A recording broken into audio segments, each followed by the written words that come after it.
All right. Why was LSU able to make Lamar Jackson look like anything but a Heisman Trophy? What did our guy Booger say, right? He said it's Lamar Jackson and 10 other dudes a bunch out of there. dudes. Exactly. So what they do is they rely on Lamar Jackson to do too much offensively. He is able to out-athlete the defense most of the time. Well, today they weren't able to do that because there were 11 athletic, fast guys on the LSU sideline. Talked about it earlier, Jamal Adams. Normally, Lamar Jackson can get to the edge here. Jamal Adams took that thing from sideline to the opposite sideline, ran him down, and beat him to the spot, Clint. Flat speed, it kills. I tell you, Adams is obviously one of the greatest players in the country. Every week we watch him, but this right here is going to be on his college career highlights, no doubt. And in the pocket, normally he's able to make guys miss, again, because he's more athletic.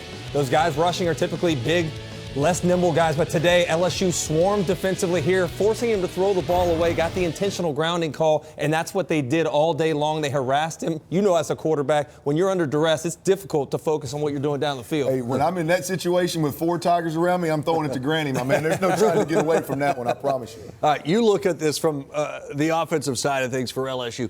What did you see from them in this game against Louisville, and maybe even how it can relate to next season? Well, Geis, obviously. Look, new offensive coordinator Matt Canada has, wherever he was tonight, I don't know if he's at the game or not, but wherever he was this morning, he is smiling brightly, no question about it, because Darius Geis is again, he's going to be on the Heisman Trophy list early next year. But for me, it's about the quarterback position. This team is not about getting 8 or 9 wins. This team's about competing for championships, and in order to do that, you're going to have a quarterback that throws the ball confidently. You're going to have a quarterback that can process defenses for 4 quarters and distribute the ball to the great athletes on the outside for this offense. And that's still in question for me. I still see a little bit of timid play from the quarterback. And you mentioned those guys on the outside. They've long recruited good athletes. They just haven't developed them. And that's the thing they have to do now is teach those guys how to be complete football players at the wide receiver spot. They have not been relied on much in the past. They don't run great routes. They're very athletic. You saw a number of good catches today. The one we talked about with Dupree with the one-hander, and Chark made a play down the field as well. So those guys are going to be held